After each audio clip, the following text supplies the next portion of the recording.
मंडलेश्वर स्वामी अवधेशानंद गिरी जी महाराज के शिष्य आचार्य कौशिक जी महाराज ने लाखों श्रद्धालुओं के मन और आत्मा में सकारात्मक ऊर्जा का प्रवाह किया है। आचार्य कौशिक ने मानव जाति को सार्वभौमिक और सरल संदेश दिया है कि प्रेम और ज्ञान घृणा व संकट पर हावी हो सकते हैं। वे भारत सहित अनेक देशों में देवत्व भाव के उजाले का प्रचार कर मानव जाति को धर्म पथ पर चलने की प्रेरणा दे रहे हैं। आचार्य के प्रवचनों का लाइव संस्कार व सत्संग चैनल पर लगातार आते हैं। गत दिनों उनका आगमन श्री डूंगरगढ़ में हुआ तो श्री डूंगरगढ़ टाइम्स ने समाज के ज्वलंत मुद्दों पर आचार्य से सार्थक चर्चा की। आप भी नववर्ष पर नई ऊर्जा के साथ जीवन पथ पर निरंतर बढ़ने का संकल्प लेते हुए पूरा वीडियो देखें। इसे समाज के युवाओं तक अधिक से अधिक पहुंचाएं, जिससे वे जीवन से जुड़ने की प्रेरणा ले सके। सर, एक तो आप ये चीज़ बताएं कि फिलहाल जो आत्महत्याओं का दौर बढ़ रहा है, युवा वर्ग है वो जिस तरह से अवसादग्रस्त होकर के और एक मार्ग अपना रहा है, जीवन को छोड़ रहा है, तो इस बारे में आप क्या संदेश देना चाहेंगे?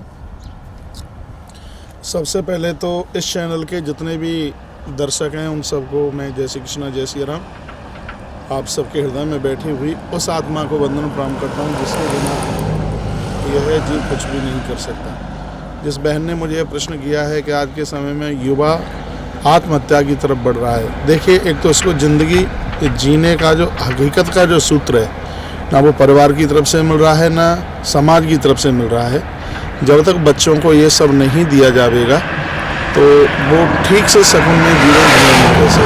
एक तो तीन ढंग बहुत ख़त्म हो गए हैं, एक है जगने का और एक है सोने का और एक अपने मन मुताबिक चाहे जैसा खाया जाएगा तो उसका गलत असर बुद्धि के ऊपर पड़ेगा और बुद्धि का ही तो संपर्क मन से है और मन का ही संपर्क बंधन और मुक्ति से है। तो उसके लिए एक तो खान पान और एक परिवार के द्वारा बच्चों को दिए गए संस्कार, जब तक इन चीज़ों के ऊपर जोर नहीं दिया जाएगा तब तक युवा इस ऐसी कठिन परिस्थितियों से बाहर निकल करके नहीं आएगा। और मैं ये बराबर कहता रहता हूँ कि आज लोग संपदा देने में लगे हुए हैं लेकिन संस्कारों की बहुत बड़ी कमी आ रही है, क्योंकि हम तो जगह जगह घूम करके देख रहे हैं लोगों के अंदर सहन शक्ति नहीं है। थोड़ा सा माँ बाप ने कुछ कह दिया बच्चे आत्महत्या करने के लिए तैयार हो जाते हैं। लोग देखने में कुछ और लग रहे हैं, अंदर कुछ और है और ऐसी स्थितियाँ बन रही हैं। और आज आदमी बिल्कुल खुला जीवन जीना चाहता है, लेकिन याद रखिएगा जो खुला जीवन जिएगा उसको एक न एक दिन समाप्त होना ही पड़ेगा। हमारे ऊपर अभिभावक हों, हमारे ऊपर कोई अधिकार रखने वाला हो, उसके लिए मैं पतंग और पतंगे का एक उदाहरण आपको दे देता हूँ। एक पतंग है, एक पतंगा है। पतंगा मुक्त घूमता है, एक जोत के ऊपर जल करके राख हो जाता है और वही पतंग अपना धागा किसी के हाथ में सौंप देती है तो ऊपर आकाश की तरफ उड़ती है।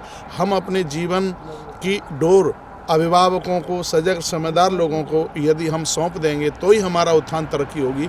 और पतंगे की तरह यदि हमने मुक्त होकर घूमने की कोशिश करी, संसारों से हीन होकर ज़िंदगी जीने की कोशिश की, तो यही होगा जो वर्तमान समय में हो रहा है।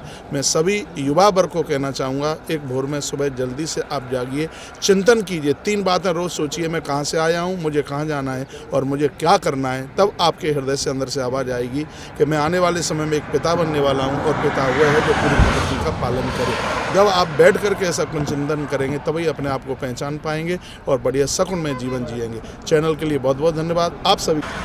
महाराज जी, एक तो ये बताएं कि कोरोना का इलाज एलोपैथी, आयुर्वेद या सभी माध्यम से हो रहा है, लेकिन जो कोरोना का भय व्यक्ति के मन में आ रहा है, इस भय से किस तरह से वो संघर्ष करे, किस तरह से अपने जीवन को दिशा दे? बहुत बहुत धन्यवाद। इस समय हम श्री डोंगरगढ़ बीकानेर सड़क पर खड़े हुए हैं। अभी मैं पूर्णासर मंदिर हनुमान जी बालाजी के दर्शन करके निकला हूँ। तब तक ये है मीडिया की पूरी टीम मुझे रास्ते में मिली है, बेचारे पीछे से ही इनको सूचना मिली होगी कि मैं निकल गया हूँ, तो ये मुझे यहाँ रास्ते में मिल गए हैं श्री डोंगरगढ़ न्यूज़ के नाम से। और ये बड़ा अच्छा काम कर रहे हैं। जैसे अभी बहन ने कहा था कि जब गलत बातों का प्रचार होता है जिससे हमारे धर्म की हानि है और अच्छी बातों का प्रचार होना चाहिए। पहले तो मैं श्री डोंगरगढ़ न्यूज़ का हृदय से बहुत आभार प्रकट करता हूँ और संग में ही सत्संग संस्कार टीवी के माध्यम से भी आप सभी श्रोता लोग आप सुन पा रहे हैं। जैसा कि बहन ने यह पूछा कि इस समय भय का माहौल बन चुका है कोरोना से, तो मैं ये कहना चाहूँगा जब प्रकृति के साथ में खिलवाड़ होगी तो फिर परिस्थितियां ऐसी ही होंगी जब आदमी मांसाहारी हो जाएगा। देखिए, हम जीव को जन्म नहीं दे सकते, तो उसको मारने का अधिकार हमें बिल्कुल भी नहीं है। तो इसलिए हम जीव के ऊपर दया भी करें और अपने आहार को हम संभालें। जब आदमी ऐसे मांसाहारी हो जाएगा तो स्थितियाँ ऐसी होंगी। आज वृक्ष अंधाधुंध काटे जा रहे हैं, तब परिस्थितियाँ ये ऐसी बनी हैं। तो मैं कहूँगा कि इससे भयभीत होने की ज़रूरत नहीं है, इससे लड़ने की ज़रूरत है। इसमें आप अपना खान पान, मैं निवेदन करूँगा ज़्यादा से ज़्यादा आप अपने आप के ऊपर यह काबू रखें कि आपको बहुत ज़्यादा भीड़ भाड़ में जाना नहीं है। और मैं एक दूसरी बात कहूँगा कि रात्रि को समय से आप सोएं। एक तीसरी बात मैं आपको कहूँगा, आज से ही आप काढ़ा लेना शुरू कर दें, जिसमें सौंठ है और जिसमें हल्दी है और काली मिर्च है उसमें, और लौंग और तुलसी के 5 पत्ते ये डाल करके और आप इसको गर्म करके आप ले लीजिए। और इस सौगंध खा लें कि जब तक ऐसी परिस्थितियाँ, आप रात्रि को दही नहीं खाएंगे और ठंडा पानी बिल्कुल भी नहीं पिएंगे। जितनी भी बार आपको जल पीना है तो आप गर्म पानी पीजिएगा, और यही चीज़ हमें कोरोना के ऊपर विजय दिला देंगी। आप अपने खान पान का बहुत ज़्यादा ध्यान रखिए। बहुत बहुत धन्यवाद आपने लोगों के लिए इतना अच्छा सा प्रश्न। एक चीज़ और बताइए कि वर्तमान समय में हिंदू धर्म के प्रति जिस तरह का वातावरण बन रहा है, या हम देखें कि सोशल मीडिया का इतना प्रचार हो चुका है, तो जो ऐसी सामग्री जिनसे बच्चों को दूर रखना चाहिए वो सामग्री उपलब्ध है, और हिंदू धर्म का जो संकट है, तो एक आम जो श्रद्धालु है वो ये समझ नहीं पा रहा है कि वो किसके पीछे चले, किस संत को वो स्वीकार करे। क्योंकि संतों के प्रति जो माहौल अखबारों में जिस तरह की खबरें आ रही है, टीवी चैनल जिस तरह की खबरें दिखा रहे हैं, तो एक आम श्रद्धालु होने के नाते आप ये बताएं कि किस तरह से एक श्रद्धालु अपनी दिशा दे अपने जीवन को, या चुनाव करे संत का। बहुत बहुत धन्यवाद, आपने बहुत अच्छा प्रश्न किया। आज समझ ही नहीं पा रहे हैं कि बाजार में कौन खच्चर है और कौन घोड़ा है। स्थिति ऐसी हो रही है। पूज्य श्री रामसुखदास जी महाराज कहा करते थे एक संत के व्याख्यान में, वो कहते हैं कि जिनके संस्कारों का कभी अंत नहीं होता वही संत है। जो साधना के साथ सावधान होकर के जीवन जी रहा है वही अपने आप में वह परम साधु। वह कहते थे कि जिसके पास में बैठ करके मन के प्रकार शांति प्राप्त होती है वह संत है। जिसके पास बैठ करके व्यापार दिखाई नहीं देता, जिसके पास बैठ करके भगवान की अनुभूति होती है वही संत है। और आज समाज में ऐसे महापुरुष हैं जिनको दुनियादारी से कोई मतलब नहीं है। वो जगत के उद्धार के लिए धरती पर आए। साधन हो तो जगत में, जर जा तो संसार। और देखिए, इसमें संतों को हम ज़्यादा दोष नहीं दे सकते। इसमें बहुत ज़्यादा स्थितियाँ ऐसी हैं जिसमें समाज ही उसके लिए कहीं दोषी उसको ठहराया जाएगा। साधु भरकम प्रयास करता है, बिल्कुल ये ज़रूरत नहीं है कि बिल्कुल एकदम पास बैठे एकदम। अरे समय पर आप जाइए। साधु लोग कहते रहते हैं, वो कहते रहते हैं भैया अब चलिए टाइम हो गया। लेकिन ठीक है, हम गुरुजनों के साथ, संत जनों के साथ में स्नेह करें, आत्मीयता रखें, लेकिन हर चीज़ की एक मर्यादा होती है। और आज हमारे सनातन धर्म में ये कहा जाता है कि अब कोई संत नहीं रहा, ऐसी बिल्कुल भी बात नहीं है। संत था, संत है और संत रहेगा। ऊपर आकाश दिखता है, नीचे धरती दिखती है, तो समझ लो कि दो चीज़ें अभी हैं, एक है सती और एक है साधु। जिस दिन साधु नहीं होगा, जिस दिन सती नहीं होगी, उस समय धरती फट जाएगी। रसातल जई है तब ये धरती फट करके रसातल की तरफ चली जाएगी। मैं आज भी निवेदन करना चाहूँगा कि इन संत महापुरुषों के बिना जीवन का उद्धार नहीं है, जिंदगी का आत्मकल्याण नहीं है।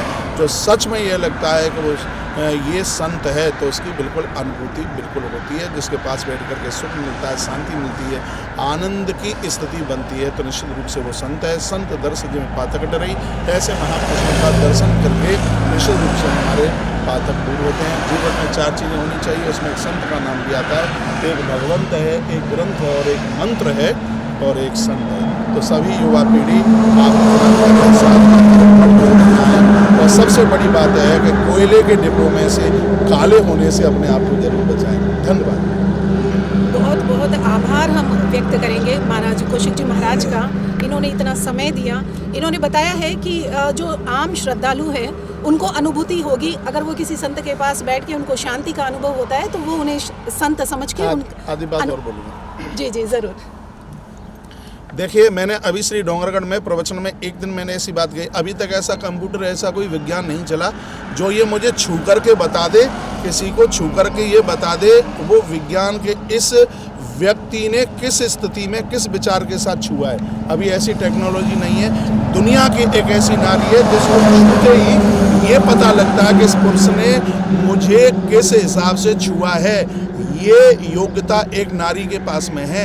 मैं तो कहूँगा कि समाज का कोई भी व्यक्ति यदि गलत स्थिति से उसको टच करता है, सजग और सावधान नारी को उस स्थान से उसी समय किनारा कर जाना चाहिए, धर्म सुरक्षित हो जाएगा। बहुत बहुत नारी वर्ग को भी आपने एक दिशा दी है, आपका बहुत आभार। जो आम दर्शक हैं हमारे वो ज़रूर प्रेरणा लेंगे कौशिक जी महाराज की इस बात से। सादर धन्यवाद, बहुत आभार।